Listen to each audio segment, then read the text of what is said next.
Irmãos, nós estamos na nossa pregando em Apocalipse, na série de Apocalipse, e desde outubro nós temos falado sobre as 7 igrejas, né? As 7 cartas igrejas que foram escritas pelo apóstolo João sob a orientação, assim podemos dizer, a inspiração de Cristo falando às igrejas. Enfim, hoje chegamos no capítulo 4. Eu gostaria que os irmãos abrissem Apocalipse, capítulo 4. Eu vou pregar o capítulo todo, do versículo 1 ao versículo 18.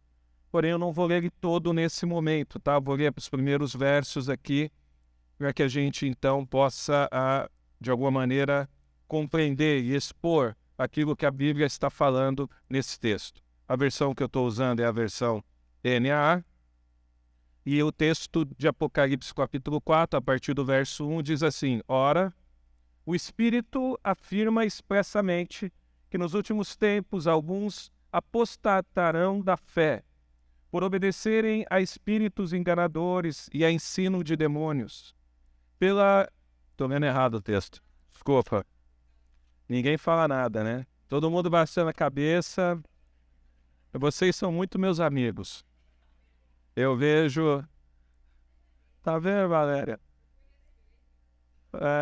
Amei. Agora foi só para ver se vocês estavam atentos, irmãos. Eu vi que não estavam. A partir do versículo 1. Depois destas coisas, olhei e eis que havia uma porta aberta no céu, agora sim. E a primeira voz que ouvi, que era como de trombeta ao falar comigo, disse: Suba até aqui, e lhe mostrarei o que deve acontecer destas coisas. Imediatamente eu me achei no espírito, e eis que havia um trono armado no céu, e alguém estava sentado sobre o trono.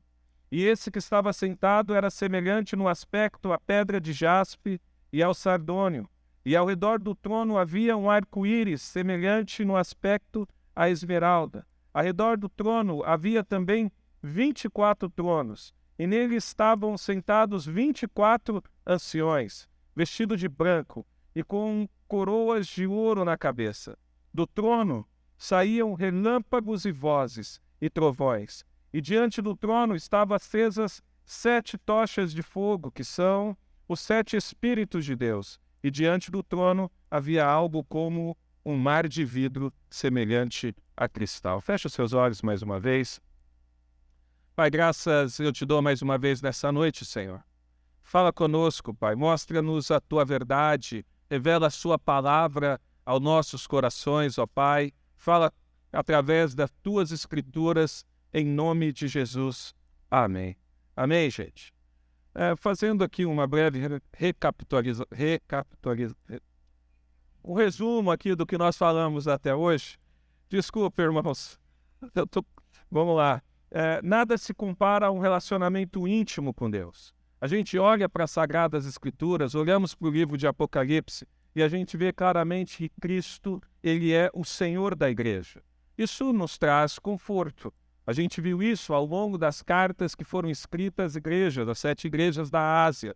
Nós confiamos no Senhor, na sua palavra. A gente pode descansar na soberania de Deus.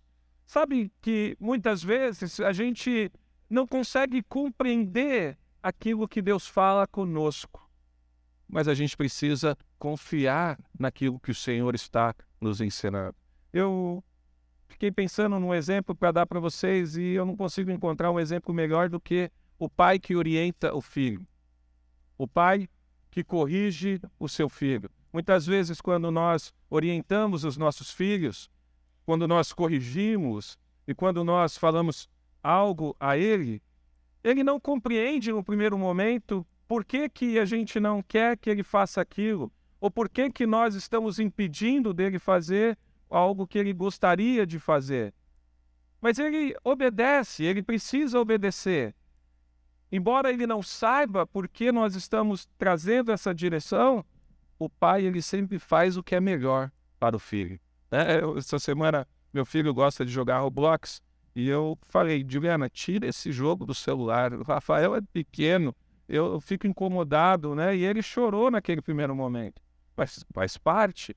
E ele não entende a razão de eu limitar o tempo dele no celular, ele só pode ficar meia hora pela manhã e meia hora no final, na noite, né? Ou assiste YouTube e joga, um substitui o outro, não tem conversa, né? Ou joga ou assiste, de maneira que limite, ele talvez não entenda isso nesse momento, mas eu entendo que eu estou fazendo o melhor, porque a gente tem visto a doutrinação que esses jogos trazem, a gente tem visto a doutrinação que os YouTubers têm feito na cabeça dos nossos filhos. E assim é com a palavra de Deus. Muitas vezes nós não compreendemos o agir de Deus, a correção. A gente olha para 7 igrejas, eu quero fazer um breve resumo aqui para que a gente possa recordar o que foi falado, e a gente vê que o Senhor conhecia aquelas igrejas assim como Ele nos conhece. Por exemplo, a gente viu sobre a igreja de Éfeso, que o Senhor a chama de uma igreja perseverante, de uma igreja que lutava com vigor pela verdade, uma igreja que tinha a qualidade de buscar perseverar, permanecer na palavra do Senhor, mas que tinha um problema. E que aquela igreja, naquele primeiro momento, não enxergava esse problema. Mas o Senhor veio e trouxe a correção. Ele fala, olha, eu tenho contra vocês que vocês perderam o primeiro amor. E é preciso que retorne, é preciso que veja onde vocês caíram e vocês recomecem dali, sendo uma igreja que ama. Então o Senhor orienta aquela igreja a se arrepender, porque caso não se arrependesse, o Senhor ia remover a eficácia daquela igreja, né? Quando ele fala, removerei o candeeiro, a gente viu que o Senhor está querendo dizer que ele removeria a eficácia daquela igreja, caso aquela igreja não retornasse às primeiras obras e amasse o Senhor como no início. Porém, ele fala, olha, no entanto, se vocês se arrependerem, vocês terão acesso à árvore da vida.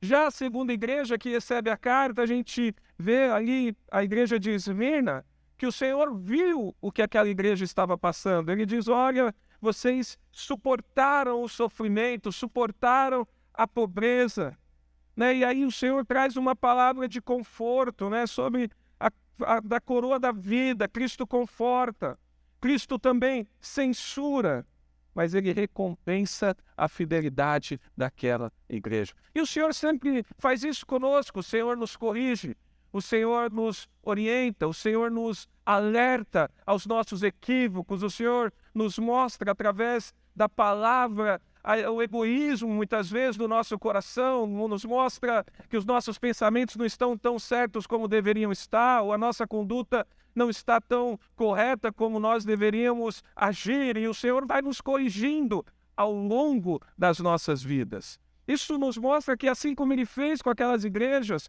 Ele faz conosco também, porque muitas vezes a gente falha em alguns aspectos. Na igreja de Pérgamo, por exemplo, o Senhor vê o martírio que os fiéis em Cristo, naquela localidade, estavam padecendo, estavam permanecendo fiéis, mesmo diante de um lugar onde o culto ao imperador era extremamente forte, onde a imoralidade, a idolatria, a heresia era um defeito deles, porque eles estavam tolerando aquilo no meio deles, né? E aí o Senhor vem corrigir, vem orientar para que se arrependam, para que não se aceite aquilo que estava sendo aceito. E muitas vezes, queridos, a gente começa a tolerar coisas que nós não deveríamos em nosso meio.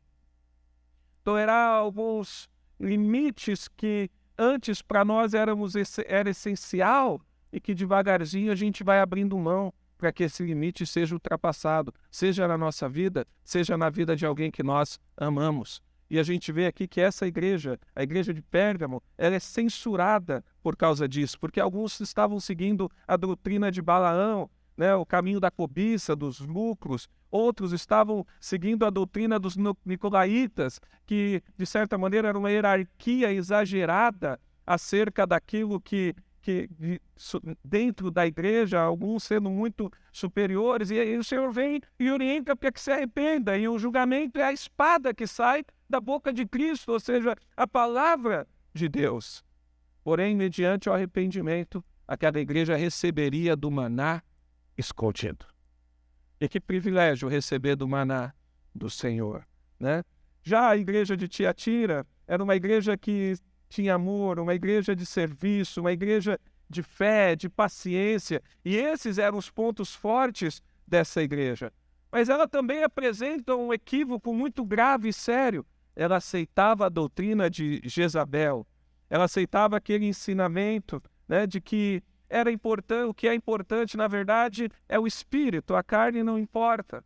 Com isso, quando a gente enfatiza mais o espírito do que a carne, como se o espírito fosse bom e a carne fosse ruim, isso dava margem para que aquelas pessoas que eram chamadas de cristãos pudessem participar de festas públicas, festas de negociantes, festa aos deuses com orgias e idolatrias, porque o que importava era o espírito e a carne era livre para fazer o que quisesse. Então o Senhor vem e orienta aquela igreja a se arrepender, a se apegar à verdade e permanecer firmes no Senhor. E aí, sempre diante do arrependimento, o Senhor fala, olha, mas aquele que se arrepender, né? A recompensa seria a autoridade sobre as nações, fazendo aqui uma referência ao governo soberano de Cristo no mundo, né? Então a gente vê assim, o Senhor mostrando que Ele conhece, o Senhor apresentando o que precisa ser mudado, aquilo que a igreja precisava se arrepender, e o Senhor trazendo o resultado desse arrependimento. Na igreja de Sardes, o texto diz, olha, uns poucos fiéis permaneceram com retidão e firmeza, uns poucos. Qual era o problema daquela igreja? E o Senhor apresenta o problema, era a apatia. A apatia era o problema daquela igreja. Aquela igreja era uma igreja morna, sem vigilância. Ela tinha uma aparência, uma opulência por fora, mas por dentro havia incredulidade corroendo a fé e a prática deles. Isso também era um alerta, e é um alerta para nós, porque às vezes por fora nós temos uma aparência de santidade, de fidelidade, e aquilo que está interno nem sempre é a verdade que está sendo exposta para fora, né? O Senhor vai dizer, não é o que o homem come que faz mal, mas é o que está no coração, aquilo que sai de dentro para fora. E a gente vê o Senhor ali orientando aquela igreja, porque ela precisava se arrepender e se fortalecer e mudar sua mente e praticar aquilo que estava ouvindo. Qual era o julgamento? Que o Senhor viria de forma repentina, numa hora que ninguém esperasse, para buscar aquela igreja.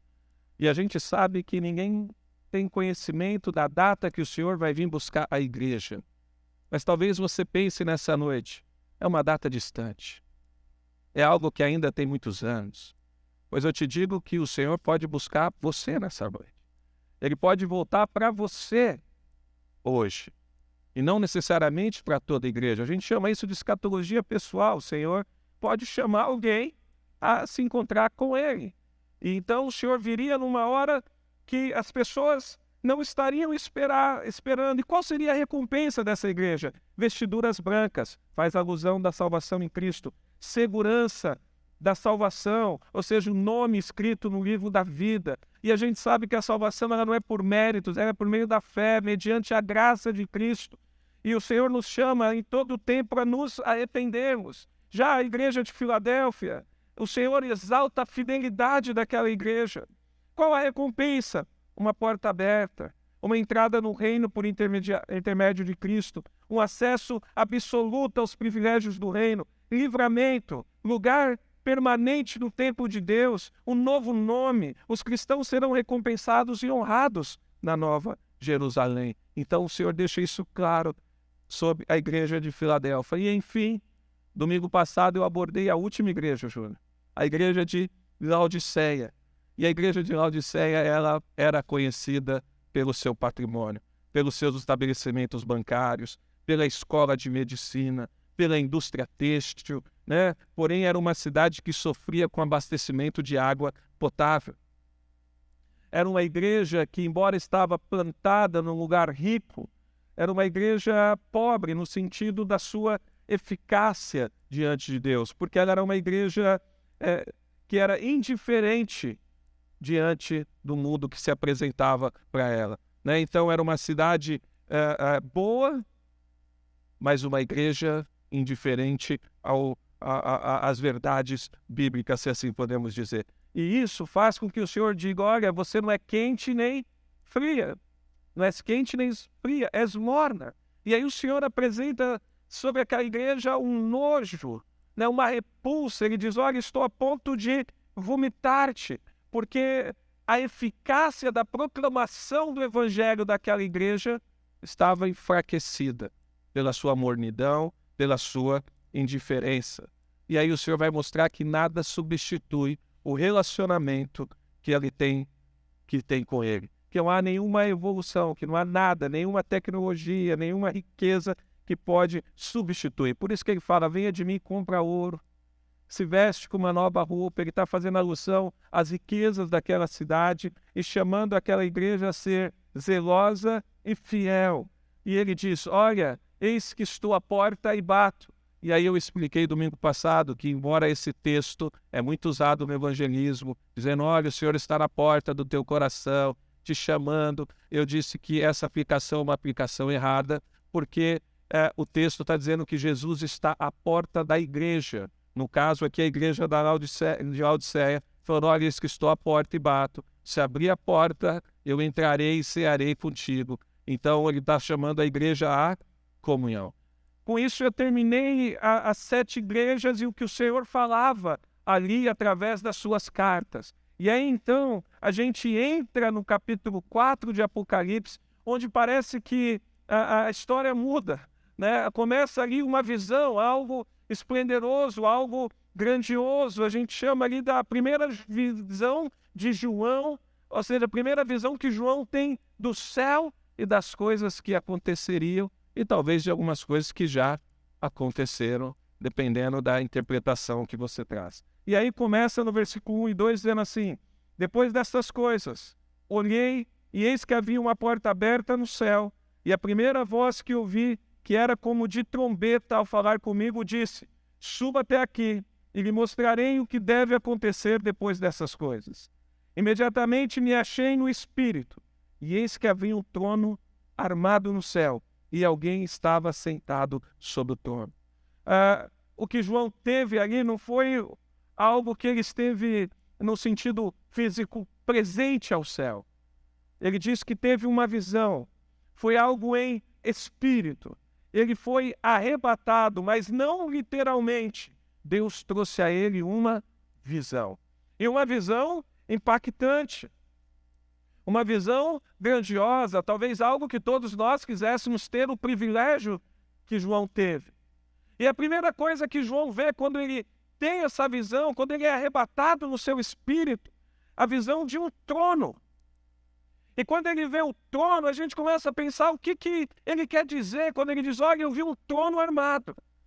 O que ele está querendo dizer é que ele viu algo que representava autoridade. Quando a gente pensa no rei, quando a gente pensa num trono, quando a gente pensa num lugar de honra para um governante, a gente vê autoridade sobre ele. Deus estava mostrando a sua autoridade. Ele fala de pedras preciosas, ele fala de uma voz, né? Ele vê um trono, ele vê pedras preciosas como jaspe, clara como cristal, sardônio vermelho como sangue e um arco-íris semelhante ao aspecto de esmeralda verde. E aí a gente precisa buscar a compreensão no Antigo Testamento sobre o que essas pedras representavam, o que isso pode representar para a igreja. Então, na visão desse trono, ele vê, por exemplo, a jaspe. Jaspe tem o significado de pureza, santidade. Ele vê não só uma representação de autoridade, como ele vê pureza e santidade. Estar diante de Deus é saber que nós estamos diante de alguém que é santo. O texto de Isaías vai falar santo, santo, santo. No hebraico, quando usa a repetição 3 vezes, é que está enfatizando realmente algo. Deus, ele é santo. A Bíblia vai dizer que sem santidade ninguém verá a Deus. Então, João está vendo ali a representação de uma autoridade. Ele está vendo ali o jaspe representando pureza e santidade. O sardônio, ele tem a cor avermelhada, né? Representa o sangue que purifica. Em outras palavras, aquilo que resolveu o nosso maior problema, que é o pecado, porque o pecado separa nós de Deus, mas mediante o sacrifício de Cristo na cruz do Calvário, nós somos lavados pelo sangue e nós temos livre acesso ao Pai através dos méritos de Cristo. E o arco-íris, que nos nossos dias é totalmente distorcido, usado por uma ideologia corrompida, profanado diante de Deus e dos homens, nós sabemos que ele tem um significado importante para a igreja, porque o arco-íris simboliza a aliança com Deus. Ele diz, olha, nunca mais destruirei esse mundo em água, eis que vou colocar um arco no céu, e toda vez que eu ver esse arco, toda vez que aparecer esse arco, me lembrarei da aliança que eu tenho contigo. Então, o arco-íris, né, semelhante à esmeralda, ela é a marca da aliança, a promessa de paz da parte de Deus, a promessa de salvação, a promessa de garantia de salvação. Então, João escreve nessa linguagem simbólica aqui, expressando que Deus, que tem toda a autoridade, que é totalmente santo, que resolveu, tomou a iniciativa de resolver o problema do homem, tem diante dele a memória da aliança de salvação e de segurança que há em Cristo Jesus. Não tem algo mais poderoso do que isso, não tem algo que possa trazer mais conforto em nossos corações do que sabermos que o Senhor é um Deus que se lembra da aliança que Ele tem conosco.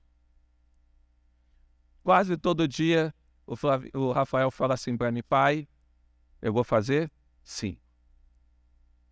E o presente de aniversário que ele me pediu esse ano é a bicicleta. Porém, como o Rafael ele é meio Flávio, ele já me pediu o presente de aniversário de 6. E o presente do aniversário de 6 é um videogame preto com 2 controles azul. Eu não sei onde eu vou arrumar isso. Ou é o videogame azul com 2 controles pretos. E todo dia ele fala, e o senhor lembra do que eu falei para você sobre quando eu fazia assim? E eu falo, lembro. Ele o quê? Aí eu falo, videogame, tal. Sempre lembrando, é uma aliança que eu tenho com ele, que quando ele fizer 6 anos, ele vai ganhar um videogame. O Senhor está mostrando que ele se lembra da aliança que ele tem conosco. E quando nós olhamos o Novo Testamento, a gente vê que quando o povo de Israel estava no Egito, sofrendo, sendo escravo, a Bíblia diz, e o Senhor se lembrou da aliança que ele tinha com Israel. E o Senhor se lembrou da promessa. E o Senhor, a gente vai vendo recorrentemente, o Senhor é um Deus que sabe aquilo que nos prometeu, não no sentido que Ele é nosso devedor, não é. Tudo é por meio da graça, mas Ele é um cumpridor da sua palavra. E aí o Senhor continua. Ele diz assim no versículo 4, ao redor do trono havia também 24 tronos, e nele estavam sentados 24 anciões. E João é detalhista, ele diz, vestidos de branco, e com coroas de ouro na cabeça. E do trono saíam relâmpagos, vozes e trovões, e diante do trono estavam acesas 7 tochas de fogo, que são os 7 Espíritos de Deus, e que diante do trono havia algo como um mar de vidro, semelhante ao cristal. E aí, mais uma vez, a gente se pega numa linguagem extremamente difícil, numa linguagem que talvez, no primeiro momento, a gente não consegue compreender o que o Senhor está querendo dizer, e a gente precisa, muitas vezes, recorrer àquilo que a própria palavra de Deus nos ensina nas suas Escrituras, porque não existe uma nova interpretação que esteja desalinhado com aquilo que o Senhor já falou. E aqui no livro de Apocalipse não é diferente, tudo está alinhado conforme aquilo que o Senhor havia revelado ao longo da história da igreja, ao longo da história do povo de Deus, e aí os 24 anciões, 24 tronos, e a gente olha para o Antigo Testamento e a gente vê que Deus faz questão de ter 12 tribos de Israel, fazendo referência ao povo do Antigo Testamento, o povo escolhido, o povo que recebeu a revelação da parte de Deus, um povo que recebeu a promessa de ter a terra prometida. E eu terminei de ler esses dias agora o livro de Josué. Aliás, terminei ontem o livro de Josué. E Josué, terminei hoje de manhã, perdão. Hoje de manhã, antes da escola dominical, terminei o livro de Josué. E ali mostra que o Senhor dividiu as terras conforme havia prometido antes que Josué falecer. Então a gente vê Deus cumprindo e ele dividindo esse povo, né? Era 12 tribos e em todo instante pegavam 12 pedras. Lá no Rio Jordão, cada líder da tribo pega uma pedra. Então o número 12 no Antigo Testamento representava o povo de Deus. Mas quando a gente olha para o Novo, sem forçar o texto, a gente vê também que 12 apóstolos, 12 pessoas que são treinadas exclusivamente pelo Senhor. E nós olhamos e não tem como interpretar diferente que esses 24 anciões, esses 24 tronos, está simbolizando as duas igrejas, a igreja do Antigo Testamento e a igreja do Novo Testamento, como uma só igreja diante de Deus. É algo que parece complicado quando nós olhamos, parece difícil, né? Eu precisei buscar comentários bíblicos, eu precisei buscar aquilo que o texto estava querendo dizer, mas a gente chega à conclusão, então, que está fazendo referência, simbolizando essa igreja. É a representação dele. Não literalmente, mas já estão glorificados. É uma representação mística da igreja diante do trono de Deus. João está falando dessa representação. João está apresentando a exaltação da igreja, da noiva de Cristo, diante daquele que tem autoridade. João está falando da exaltação do povo escolhido do Senhor, do povo que Deus escolheu para si e tomou para si, a exaltação de um povo que, por intermédio de Cristo, mediante a graça, através da fé, que creu e por isso se tornou a igreja do Deus vivo. Um dia nós estaremos diante do trono de Deus. Como isso vai acontecer, o texto não mostra. Como será que nós vamos estar lá? Qual é a ordem? Quem vai estar primeiro? Como que vai ser? De quanto em quanto tempo nós vamos comparecer diante do trono? Isso a Bíblia não vai deixar claro para nós, mas ela deixa claro que nós estaremos. Porque a gente vai ver que do trono de Deus saem os rios de água. E nas laterais desse rio se encontra a árvore da vida, que estava no Jardim do Éden, mas que agora está na lateral desses rios. A gente vai ver isso desse rio, a gente vai ver isso mais para frente. Ezequiel, ele traz essa visão, a mesma visão de João, só que de maneira diferente, sendo a água saindo debaixo do trono de Deus. A gente sabe que no Antigo Testamento o pessoal era templário. E aí eles viram ali, Ezequiel tem a visão da água saindo debaixo do templo. João, ele tem a visão da água saindo debaixo do trono de Deus. E a gente vai olhando e a palavra de Deus vai se revelando, vai confirmando. E esse trono, como eu disse, ele está mediado, ele está mediado pelo arco-íris.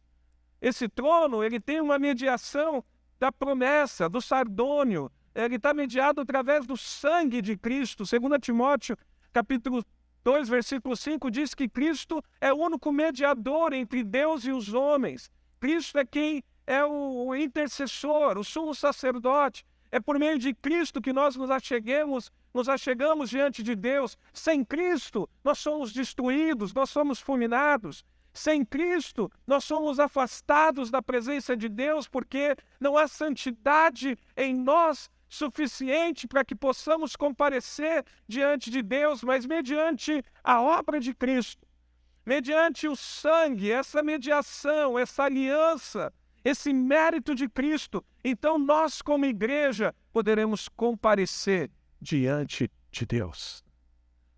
E isso traz esperança ao nosso coração, isso traz alegria nas nossas vidas, isso nos desperta para a esperança de que um dia estaremos diante do nosso Deus.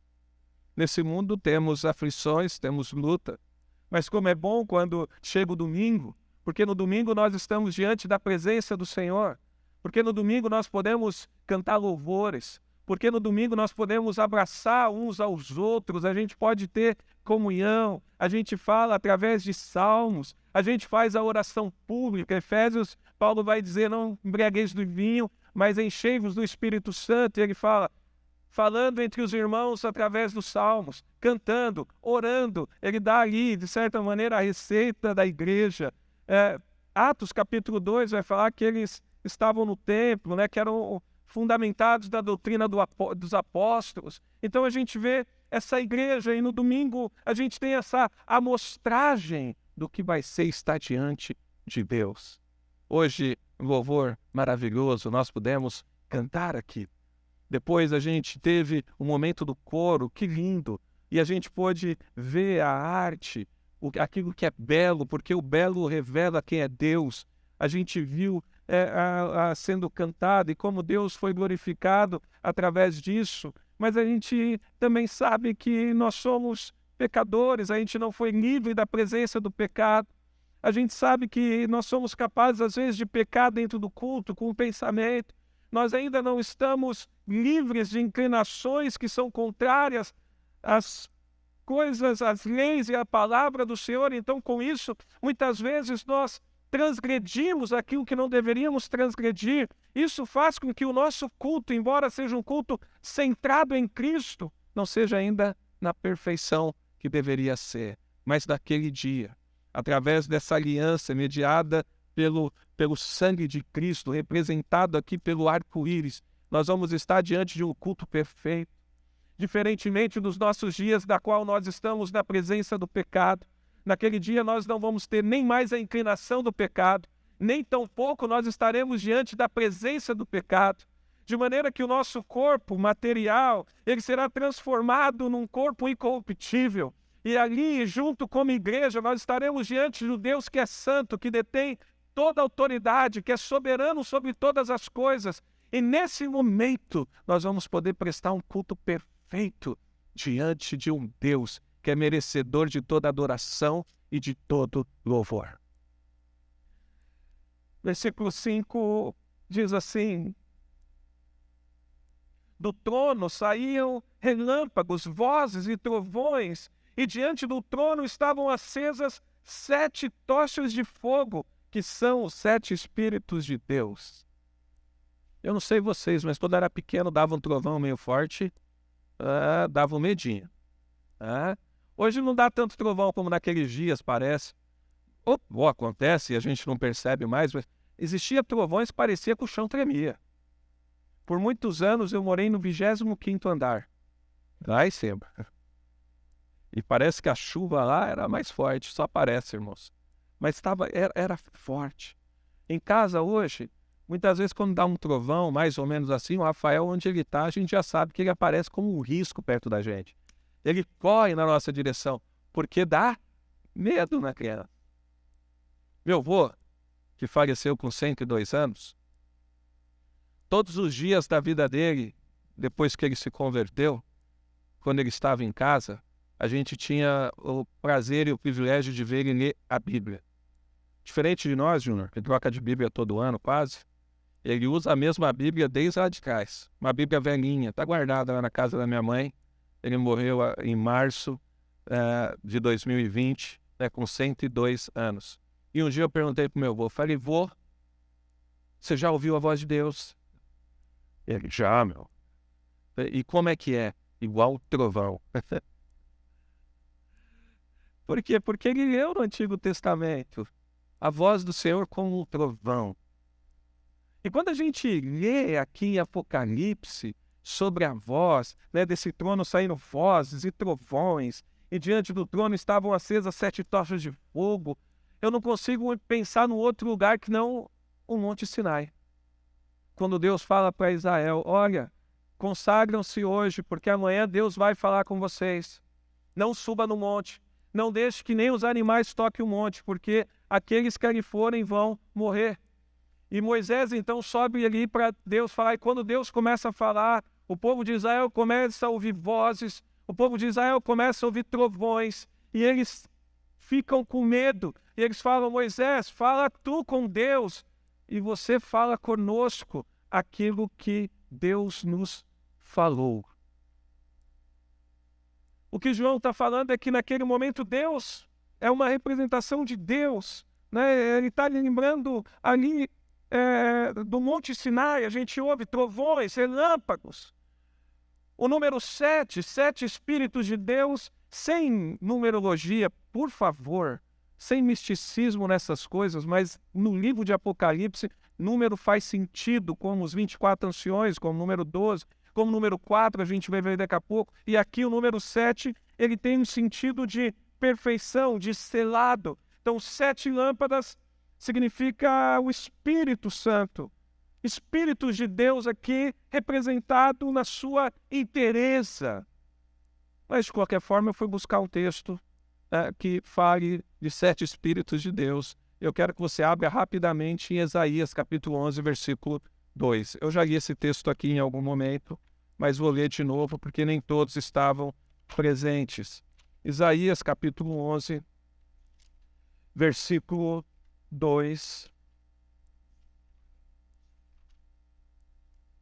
Vai falar aí do Espírito, e ele vai apresentar de diversas formas o mesmo Espírito. Ele diz assim, vou ler até o versículo 1, tá? Do tronco de Jessé sairá um rebento, está falando de Cristo. E das suas raízes brotará um renovo. Aqui tem o apontamento de Cristo. Aí no versículo 2 diz assim, repousará sobre ele o Espírito do Senhor. Pode contar aí. O Espírito de sabedoria e de entendimento. O Espírito de conselho e de fortaleza. O Espírito de conhecimento e de temor do Senhor, né? Então veja que está representando aí a inteireza, o Espírito Santo. E aí João ainda continua, ele diz assim, que diante do trono também existia um mar de vidro. Havia algo como um mar de vidro, semelhante ao cristal, né? João vê um mar parado, um mar de vidro. E diante desse mar ele vê 4 seres viventes, mas vamos pensar um pouco no mar. O que é o mar? O que significa o mar? A gente vai ver várias vezes o mar aparecer nas Sagradas Escrituras. A gente vai ver Jesus acalmando a tempestade quando o mar está agitado e os discípulos estão com medo de morrer. Então a gente vê no mar um inimigo indomável. Quando você vai na praia, meu pai recomendava assim, cuidado com a água. Quem morre é aqueles que sabem nadar. Já ouviu isso aí? Porque o que não sabe nadar não vai para o fundo. Ele não se arrisca, mas o que sabe, muitas vezes ele é mais ousado, ele vai mais fundo. Né? Eu me lembro, alguns anos atrás, a gente estava em Paraty, eu e a Juliana, o Júnior estava lá também, né? E a gente foi numa praia, a Praia do Meio, acho que chama, Caixadaço, né? E eu estava sentado na areia e o Flavinho foi para a água. E ele começou ali a brincar com outro garotinho e eles estavam ali na onda, brincando. De repente chega o salva-vidas do meu lado e ele me dá uma bronca vergonhosa. Ele falou, a semana passada morreu uma criança aqui de 15 anos levada pela corrente das águas. Seu filho não pode nadar ali onde ele está nadando. Eu não lembro exatamente a forma, mas eu lembro que foi vergonhoso a dura. Ninguém gosta de tomar uma bronca. Eu me distraí. Mas o mar é assim, ele é envolvente. A Bíblia vai dizer assim, olha, não seja como a onda do mar, variando. Então sempre quando a gente pensa no mar, a gente pensa em onda. Tem gente que gosta de mar com marolinha, né? Com ondinha, mas sempre o mar ele traz essa visão de algo que a gente não pode controlar. Se a água puxa, não tem jeito. É forte a correnteza. A gente vê, às vezes, um vídeo de um navio que está no meio do mar e a gente vê a força da água entrando no navio e como aquilo é grandioso e, ao mesmo tempo, como é assustador. Só que na visão de João, o mar parecia um mar de vidro, um mar estático. Não era um mar que assustava, não era um mar que causava medo, não era um mar que causava morte. Então, esse mar aqui está representando algo que é indomável, que é incontrolável, mas que diante de Deus está pacificado. Porque é assim, todos os adversários de Deus, diante dele, ficam controlados. A Bíblia diz, todo joelho se dobrará, toda língua confessará diante de Deus. Então esse mar está parado. E diante desse mar, versículo 7 diz assim: no meio do trono e à volta do trono havia também 4 seres viventes cheios de olhos por diante e por detrás. O primeiro ser vivente era semelhante a um leão. O segundo era semelhante a um novilho. O terceiro tinha um rosto semelhante ao do ser humano. E o quarto ser vivente era semelhante à águia quando está voando. E os 4 seres viventes, tendo cada um deles, respectivamente 6 asas, estavam cheios de olhos, e ao redor e por dentro não tinham descanso, nem de dia nem de noite, proclamando: Santo, Santo, Santo é o Senhor Deus Todo-Poderoso, aquele que era, que é e que há de vir. Eu não sei você, irmãos, mas se eu ver uma imagem dessa, eu corro. Cheio de olhos, Valéria. Cada lado de uma maneira. E aí a gente vê isso e de alguma maneira nos chama a atenção. Só que existia um outro camarada na Bíblia que teve a mesma visão, Júnior. Aqui João está vendo diante do trono, mas a gente olha lá em Ezequiel, capítulo 1, versículos 6 ao 10, eu vou ler com vocês. Ezequiel tem a mesma visão sobre uma outra perspectiva. Olha aqui, ó. E cada um tinha 4 rostos. Ezequiel 1, 6 ao 10, tá? E cada um tinha 4 rostos, como também cada um deles 4 asas. E os seus pés eram pés direitos, e as plantas dos seus pés como a planta do pé de uma bezerra. E luziam com uma cor de cobre polido, e tinham nas mãos debaixo das suas asas aos 4 lados. E assim aos 4 tinha seus rostos e suas asas. Uniam-se as suas asas umas às outras. Não se viravam quando andavam, cada qual andava continuamente em frente. E semelhante dos seus rostos era como o rosto do homem. Do lado direito, todos os 4 tinham o rosto de um leão, e do lado esquerdo, todos os 4 tinham o rosto de boi, e também tinham o rosto de águia, todos os 4. Só era a mesma visão numa perspectiva diferente. É como os evangelhos sinóticos, Mateus, Marcos e Lucas. Nunca se preocupe quando aparentemente existe uma contradição. Se quando você tivesse entrado aqui hoje, os diáconos na portaria tivessem entregado um papel para cada um e falado assim: escreve como foi o culto hoje para você. E no final você vai entregar esse papel. Todos vão contar o mesmo acontecimento aqui na igreja. Mas a gente vai ver peculiaridade de cada um na sua escrita. Nós vamos perceber que cada um notou detalhes diferentes ao longo do culto. Nas Sagradas Escrituras, nos Evangelhos Sinóticos, a gente vai ver isso. Né? O escritor, ele não foi uma máquina de escrever que Deus sentou e escreveu. A Bíblia era inspirada. Deus respeitou a particularidade de cada um a escrever as suas cartas, os seus relatos, a Bíblia do Senhor, de maneira que a gente percebe essas pequenas anuências, essas pequenas diferenças, não de divergências, mas diferenças nos relatos. Então, esses 4 animais, que muda de um para outro, às vezes, de alguma tradução, o leão, o bezerro, os primatas, as aves, nada mais é do que a representação de toda a criação. E esses animais, esses 4 animais cheios de olhos, apontam para toda a criação. E esses animais, essa criação, toda a criação de Deus, está diante do trono cantando: Santo, Santo, Santo é o Senhor Deus Todo-Poderoso, aquele que era, que é e que há de vir. E continua, versículo 9. Sempre que esses seres viventes davam glória e honra e ações de graça ao que está sentado no trono, ao que vive para todo sempre. A criação, sempre quando eles davam glória. Olha o que acontece no versículo 10. Os 24 anciões, a igreja representada aqui,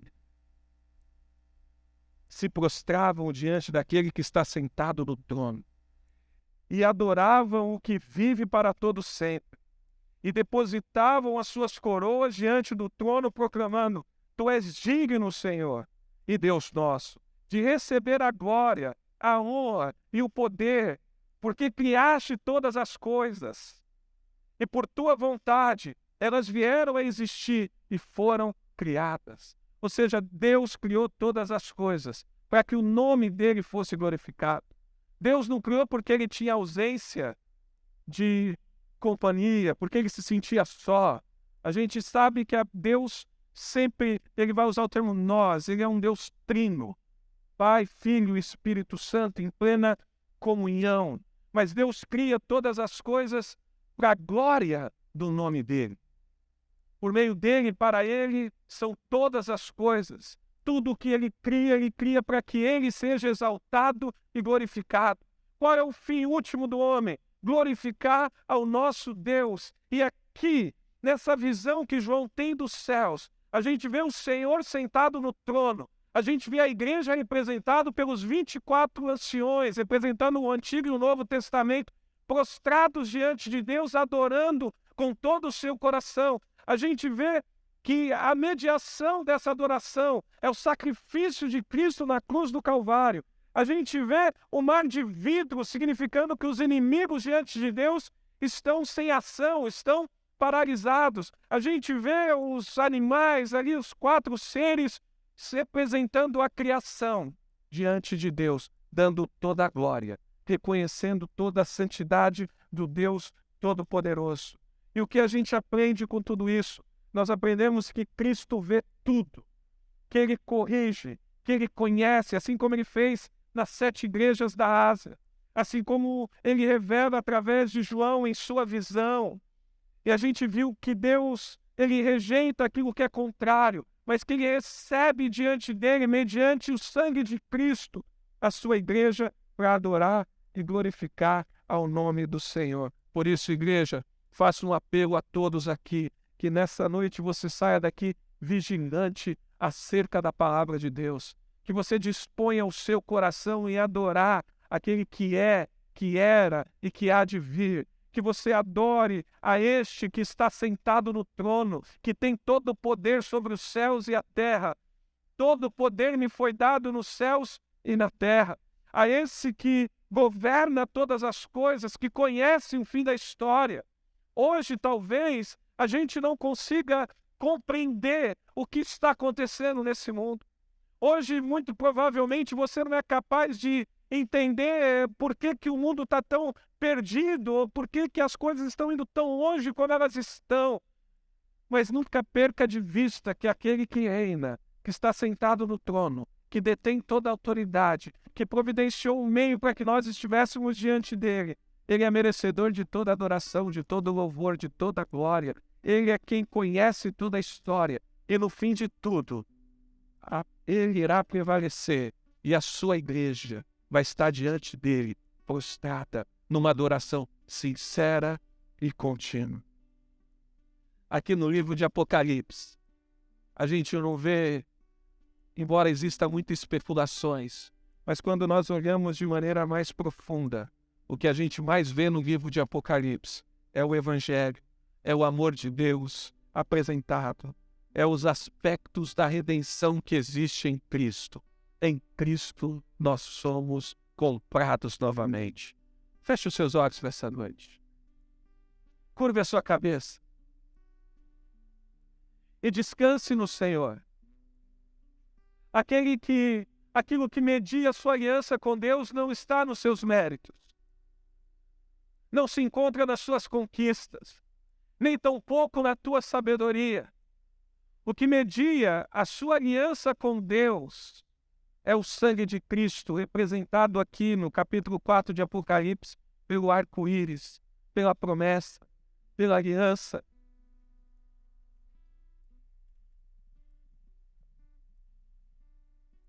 Se renda diante de Deus nessa noite. Fala, Deus, tira do meu coração tudo aquilo que impede que eu glorifique e exalte o teu nome da maneira que eu deveria fazer. Senhor, arranca de mim aquilo que tem tomado o lugar no meu coração que é seu. Senhor, muda a minha vida, muda quem eu sou, Pai. Para que naquele dia eu esteja diante do Senhor, diante do teu trono, numa adoração sincera, cantando que o Senhor é santo, santo, santo. expressando que o Senhor é Deus Todo-Poderoso, expressando que o Senhor é aquele que era, que é, o que há de vir. Meu Deus, a tua palavra diz em Hebreus que tu és o mesmo hoje, ontem e eternamente. O Senhor é um Deus que não muda e nós estamos diante de ti hoje, através dos méritos de Cristo, reconhecendo a sua grandeza e o seu poder, reconhecendo que tu és o nosso Deus. Ore ao Senhor, abra o seu coração, confesse o seu pecado diante de Deus nessa noite e descanse naquele que morreu na cruz no teu lugar.